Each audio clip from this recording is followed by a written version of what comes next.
नमस्कार। BA part third की हिंदी साहित्य के प्रथम प्रश्न पत्र की इस कक्षा में आपका स्वागत है। हम मैथिली शरण गुप्त की यशोधरा की जो आपके पाठ्यक्रम में प्रस्तावित पद हैं वो पढ़ रहे हैं। कल हमने जो पद पढ़े उसमें हमने देखा कि किस तरह से यशोधरा को गौतम बुद्ध के चुपचाप चले जाने से पीड़ा है। वो कहती है कि सखी वो मुझे कहकर जाते तो निश्चित रूप से मैं उन्हें खुद स्वयं खुशी खुशी विदा करती। अब उसी मनोभाव में आगे के पद इस तरह से हैं। अब कठोर हो वज्रदपि ओ कुसुमादपि सुकुमारी, आर्यपुत्र दे चुके परीक्षा अब है मेरी बारी। मेरे लिए पिता ने सबसे धीर वीर वर चाहा, आर्यपुत्र को देख उन्होंने सभी प्रकार सराहा। फिर भी हट कर हाय वृथा ही उन्होंने थाहा, किसी योद्धा से बढ़कर उनका शौर्य सिंधु अवगाहा। क्यों कर सिद्ध करूं अपने को मैं उन नर की नारी, आर्य पुत्र दे चुके परीक्षा अब है मेरी बारी।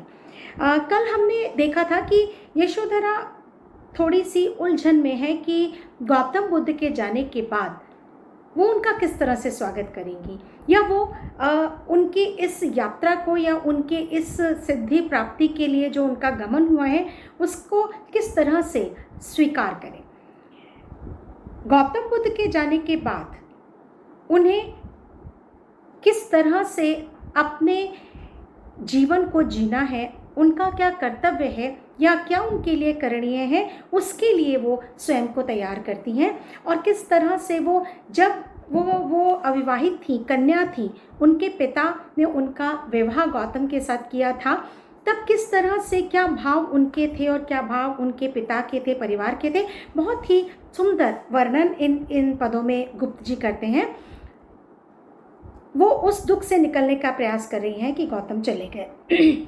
कहती है अब कठोर हो वज्रदपि ओ कुसुमादपि सुकुमारी। कुसुमादपि सुकुमारी माने पुष्प से भी कोमल सुकुमारी। हे यशोधरा, यशोधरा स्वयं को कह रही है कि फूलों जैसी कोमल राजकुमारी, अब तुझे वज्र के समान दैदिप्यमान होते हुए कठोर होना है। वज्र पत्थर कि वज्र बन जाना है, अब तुझे इतना कठोर हो जाना है।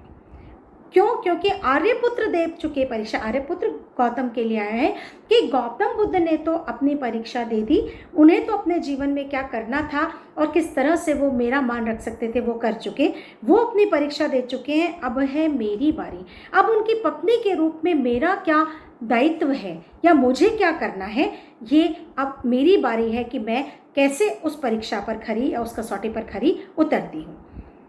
मेरे लिए पिता ने सबसे धीर वीर वर चाहा। मेरे लिए मेरे पिता ने सबसे धीर और वीर, सबसे धीर गंभीर और सबसे वीर पति चाहा था। वर माने वर वधु, वर पति चाहा था। आर्यपुत्र को देख उन्होंने सभी प्रकार सराहा। और जैसे ही आर्यपुत्र माने गौतम को उन्होंने देखा तो उन्होंने हर तरह से उन्हें अपनी पुत्री यानी मेरे योग्य पाया था, हर तरह से सराहा था। फिर भी हट कर हाय वृथा ही उन्होंने थाहा। फिर भी हट कर हाय वृथा ही उन्होंने थाहा माने फिर भी, यद्यपि उन्होंने आर्यपुत्र को मीन्स गौतम बुद्ध में सारे वो गुण देखे जो वो अपनी पुत्री के पति के में देखना चाहते थे, और इसीलिए उन्होंने ये जिद कर ली थी। फिर भी हट कर हाय, लेकिन फिर भी हट करके जिद करके वृथा ही उन्होंने था। मैं ये सोचती हूँ कि क्यों उन्होंने जिद करी कि यही आर्यपुत्र या यही गौतम ही मेरे पति होने चाहिए। वृथा ही उन्होंने था, क्यों?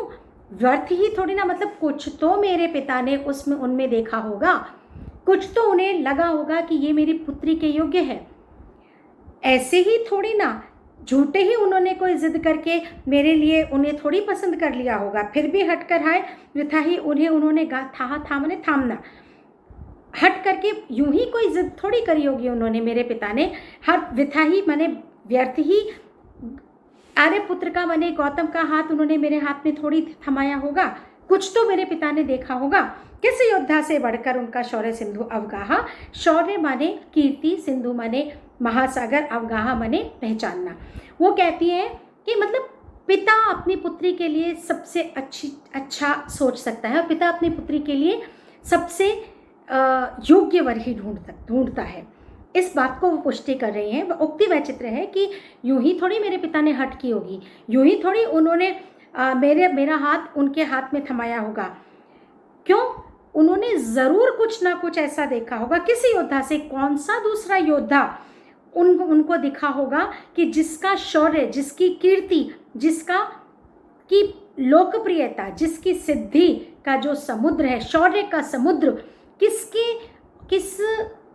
शौर्य का समुद्र, कौन से योद्धा के शौर्य का समुद्र मेरे पति के शौर्य से ज़्यादा बड़ा होगा। अभिप्राय ये है कि अगर यशोधरा का विवाह किसी राजा से हुआ होता, बहुत पराक्रमी शूरवीर चक्रवर्ती राजा से हुआ था, तो भी क्या वो गौतम बुद्ध जैसी प्रसिद्धि पा सकता था? या जो कार्य गौतम बुद्ध ने किया वैसा कार्य कर सकता था? क्या गौतम बुद्ध को जिस रूप में हम याद करते हैं किसी दूसरे राजा को करते हैं? तो देखिए, यशोधरा अपने पिता के दृष्टिकोण से ये दो पंक्तियां कह रही हैं कि आर्य मतलब गौतम बुद्ध में या बुद्ध में कुछ तो मेरे पिता ने ऐसा देखा था, कुछ तो उन्हें ये दिखा था जिसको के चलते उन्होंने इतने सारे शूरवीरों में मेरा हाथ गौतम के हाथ में, बुद्ध के हाथ में थमाया। उन्होंने ज़रूर उनके शौर्य के समुद्र का अंदाज़ा उसी वक्त मेरे विवाह के समय ही लगा लिया होगा कि किसी भी दूसरे राजा की प्रसिद्धि का समुद्र, ऐश्वर्य का समुद्र इतना महान, इतना गहन नहीं होगा जितना कि गौतम का है। क्यों कर सिद्ध करूं अपने को मैं उन नर की नारी। अब मुझे ये सिद्ध करना है कि मैं उन्हीं गौतम बुद्ध की नारी हूँ, पत्नी हूँ, मैं उस महान पुरुष की पत्नी हूँ। अब ये मुझे सिद्ध करना है। आर्यपुत्र दे चुके परीक्षा, अब है मेरी बारी।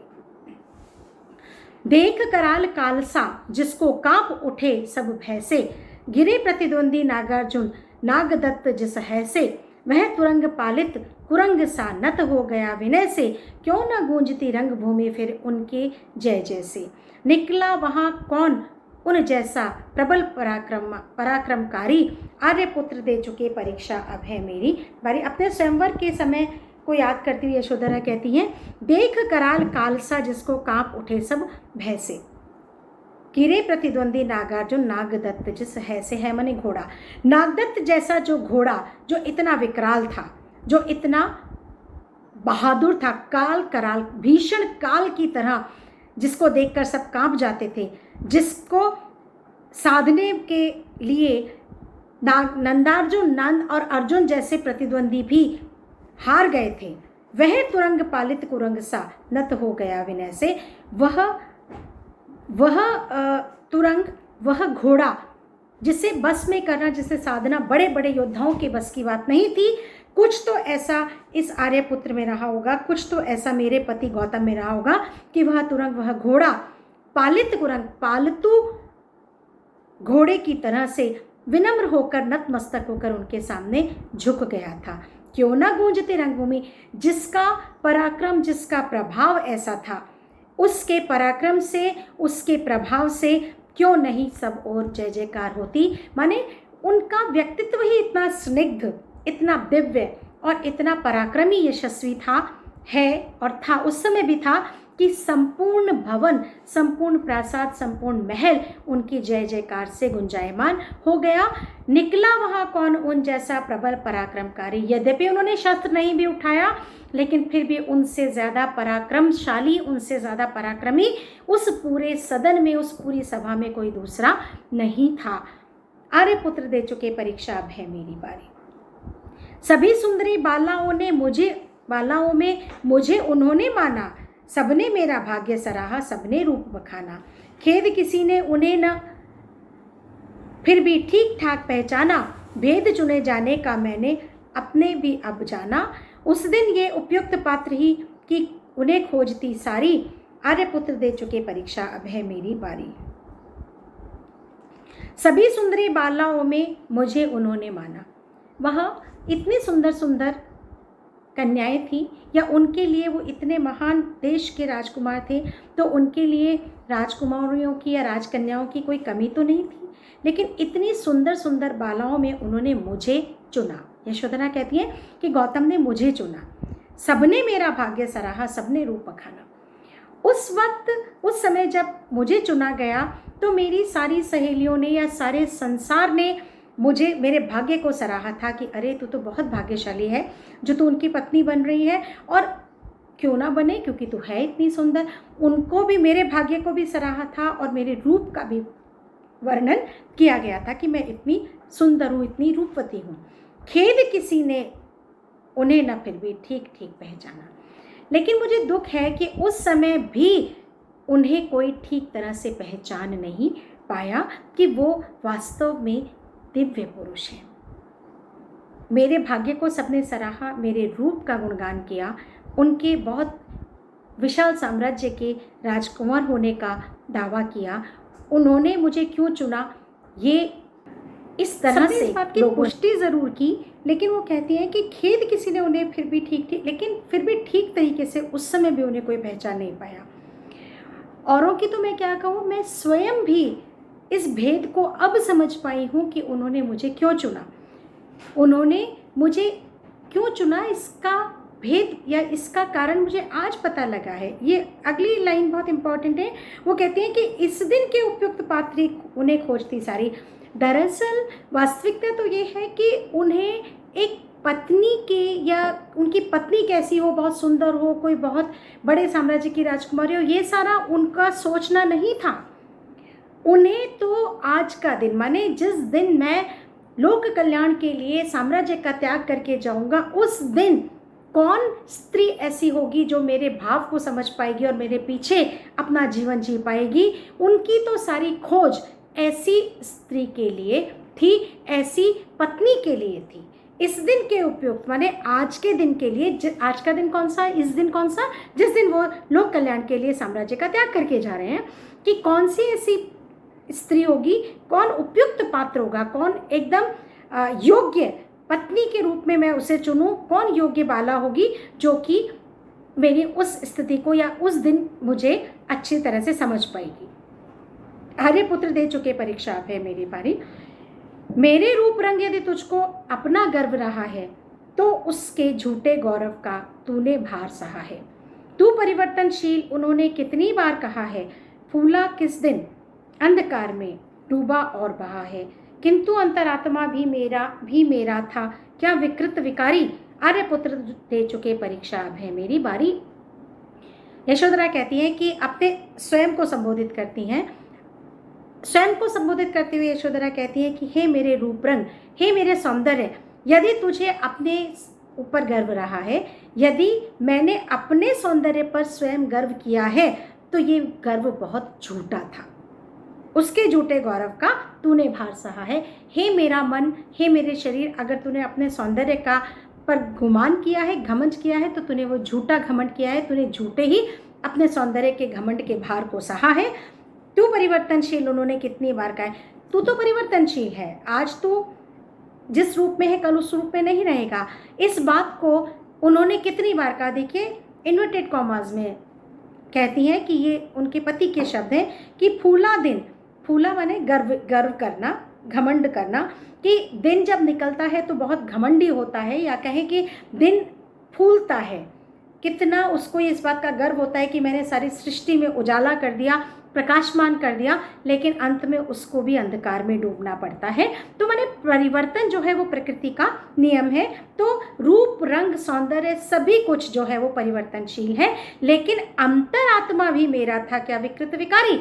लेकिन क्या मेरी अंतरात्मा में भी कोई विकार था? जिस समय मैंने इसको इस तरह से देखिए, यशोधरा कहती है कि यद्यपि रूप रंग जो भी है वो परिवर्तनशील है, उसका कोई बहुत ज़्यादा महत्व नहीं है, लेकिन अंतरात्मा के विकार का महत्व है। तो वो अपने ऊपर प्रश्न उठाती हैं कि क्या मेरी अंतरात्मा में कोई विकार है, और यदि मेरी अंतरात्मा में कोई विकार है तो मुझे चूंकि इतने महान उद्देश्य के लिए उन्होंने चुना है, तो मुझे उस विकार को दूर करना होगा। आर्यपुत्र दे चुके परीक्षा, अब है मेरी बारी।